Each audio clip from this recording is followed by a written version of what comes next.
disappointing showing from the Rangers against the Islanders. Just pathetic, honestly. I've made it clear all along, they weren't going to make the playoffs. So, this isn't about that at all. I need to make that clear. Even though, technically, going into the first game that they played, their playoff lives were on the line, blah, blah, blah. Honestly, even if they had done well in these Islanders games, I don't think they were going to make it. This is more to basically make the point that the Rangers, we saw it last year in the bubble against Carolina.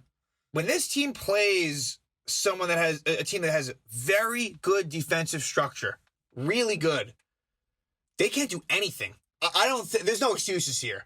But I guess to be clear, they were without Jacob Trouba for both games. They were without Chris Kreider for both games. They were without Ryan Lindgren for the second game, as well as Brett Howden.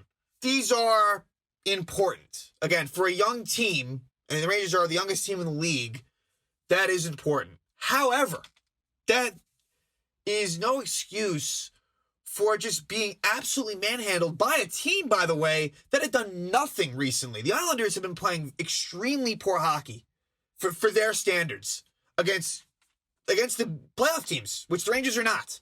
I mean, the Capitals shut down the Islanders basically to a T. And lately, the Islanders, who had early success against the Bruins, recently have not had success against the Bruins, and the Penguins gave the Islanders problems too. One thing is for sure, and that is that the Islanders are just they're much better coached, much more of a veteran team that understands what you need to do in, close games and playoff style games. And they've been together for a long time. The core of that Islander team has been together. That's why it's very important for them to get things done soon. Again, that team isn't getting any younger, but they are going to make a major run at it this year. We'll see what happens. But the Rangers are just not ready for the playoffs. And I know, here's the interesting thing. If they were in any of the other three divisions, they likely would have made the playoffs. As of now, they would have. We'll see what happens the last week of the season. And when you look at the goal differentials, the Rangers are right there with the rest of the division. It's about, when they play an Islanders team or a Hurricanes team or the Bruins, or let's just say Tampa even, who, last year won the Cup and is a very good all-around team. The Rangers aren't going to be able to compete.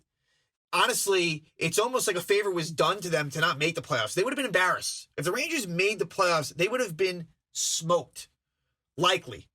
Now, I know that the Rangers, against the Capitals, for example, they do match up well with the Caps, but the point is that they got nothing going at all. Nothing. So just to quickly, I want to talk more about just the big picture. Normally I'll kind of go through, the goals and there really weren't many of them. There were none from the Rangers, 0. For the Islanders, the first game, Leo Komarov scores his first goal of the year. So, whenever that happens, not a good sign. And in Islander games specifically, when the Islanders get the lead, good luck coming back. On the flip side, if you can get that first goal in the Islanders, they can be goal-starved. But again, that first goal, especially in these Rangers-Islanders games too, whoever scored the first goal in each game this year won. That was it. So Komarov scores, then Wahlstrom scores a power play goal, makes it 2-0. Then Beauvillier scores off of a face-off. I can't remember if that was a power play goal or not. It may not have been, but it was, again, Rangers is getting blasted on face-offs, which they're going to continue to ignore that and continue to get burned by that. The Islanders have a few guys that are excellent at face-offs. The Rangers really need to address that problem. So Beauvillier, the Ranger killer. Anthony Beauvillier does more against the Rangers than anyone else by far. I mean, he kills the Rangers ever since he's been in the league. So Beauvillier makes it 3-0. Eventually, I think Barzal it was who scored an empty net goal. The Rangers pulled the goalie with 5 or 6 minutes left to make it 4-0.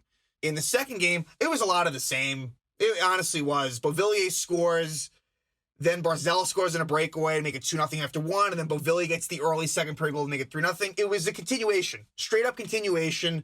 This team was deflated. The Rangers were deflated, and Varlamov gets another shutout. But honestly, to be fair, I probably could have got a shutout if I was in goal. So that this, give Varlamov credit, don't get me wrong, but Rangers were not getting high-quality chances at all. And for David Quinn after the game to make it seem like, well, yeah, this game was better than the last one. Come on. I don't want to hear that. I don't want to hear that at all. That's bullshit. because the first game was, an embarrassment, and the second game it just continued. I mean, what is there? Again, this second lineup was extremely young. You had Morgan Barron making his NHL debut. You had Tarmo Reunanen playing in his second game. Like, look, the Ranger roster is extremely young. That defense, especially. Zach Jones is probably playing, his fifth or so game in the NHL. Reunanen playing his second game.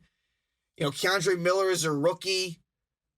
And, Adam Fox has been playing a ton of minutes all year. So, it's a worn down and young defense. Libor Hayek is really... he's honestly playing above his head. I think he was playing a lot with Adam Fox. So, really kind of just not exactly the best roster to begin with. But, there's blame to go all over the place. I'm hoping, though, that this can be a good thing in terms of seeing this and not being deluded into thinking that, everything's just going to be fine. This could actually be a good thing that this happened. Maybe. I'm not expecting David Quinn to be fired, although let's see what the last 4 games hold. I am now at the point where, for these last 4 games against the Caps and the Bruins, and nothing to do with draft position, that is it won't even honestly change much. It could change maybe like a spot or 2, probably just a spot at most. But I want the young kids to progress. I definitely want the young kids to do well in these last 4 games, of course. But yeah, definitely, just in my opinion, I want them to lose these last 4 games. Let them lose. Let this front office understand truly what's going on. And I like to believe that John Davidson especially is seeing what's going on here and what the deficiencies are. This team needs some sandpaper. I don't want it to hurt the future of the group. It's not just David Quinn who, look, he probably isn't over his head. When he's going against Barry Trotz, come on.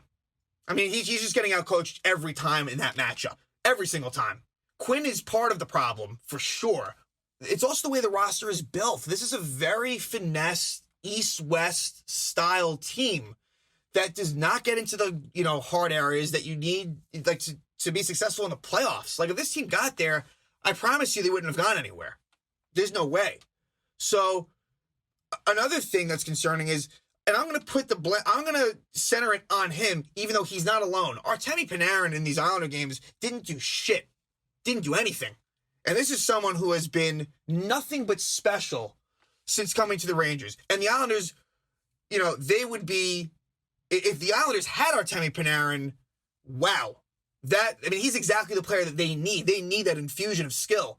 As far as Panarin and what he's doing on the Rangers, he really was a complete no-show. Nowhere to be found, honestly. You wouldn't even know that he was playing in these games. Did nothing. I really put a lot of the onus on the veterans here. Zibanejad didn't do a whole lot of anything, just in the whole season series, to be honest. It really, honestly, got especially bad, in the last 3 games. Because if you remember, they had those 2 very solid games at the Coliseum just about, a month ago or so, where they won, and it's very tough to win at the Coliseum. The Islanders have a great home record. And they won a game, and they played a good game they lost in overtime, which that can go either way. 3-on-3, you never know. So credit to them for that. But yeah, the last 3 games against the Islanders, absolutely awful. Against a team that wasn't doing anything. I think they had 1 regulation win in the last 9 games. So they were reeling, and the Rangers were the perfect medicine to help them win games. Unfortunately for them, they can't play the Rangers each round in the playoffs, so that's too bad. Again, with the Rangers, it's a season in which it's tough to fully judge when you consider it was only a 56-game season, only against 7 teams. But let's not be fooled into thinking that what we saw here isn't cause for concern, that some changes need to be made. And that's why I really, for the first time all year, and it makes sense, again, there's no, except for the kids, nothing to gain.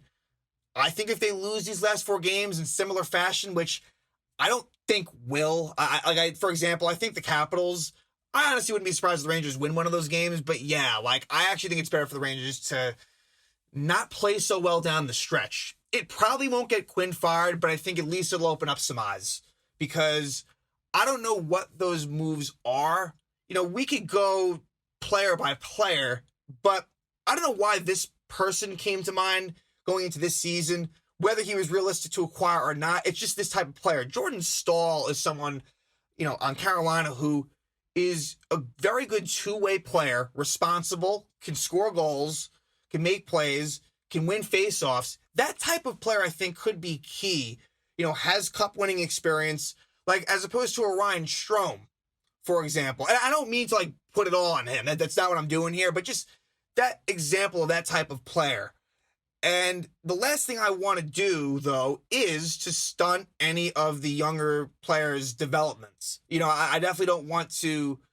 You want to be cognizant of that. Definitely. You don't want to be playing, like Colin Blackwell's more than Vitaly Kravtsov's. You definitely don't want to be doing stuff like that. You got to play to your strengths. But maybe if you can't change the personnel, then maybe that is where the coaching staff, where, they do need to change. Here's the thing. Something does need to change. Not drastic. I wouldn't expect anything drastic. Something of some significance. That's it. And I do think that they were aware of what happened in the bubble against Carolina. And they are aware of what was happening in these games. Again, I think it might be a good thing in the long run for this to kind of just go south the rest of the season.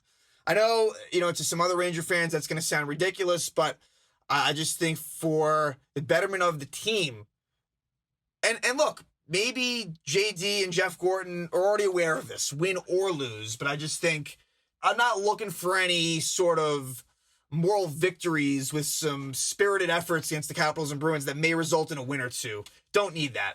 And honestly, to be fully truthful, they should struggle for the most part down the stretch. Injuries are starting to pile up. The lineup is looking weaker and weaker. Yeah, don't expect to see 4-0 here, but we'll see what happens. But yeah, I think that for the Rangers, been a lot of positives this year, but also, what's the word I'm looking for? Just the DNA of the team, I think, needs to be shaken up just a bit. And I have faith that the front office will do so in the offseason.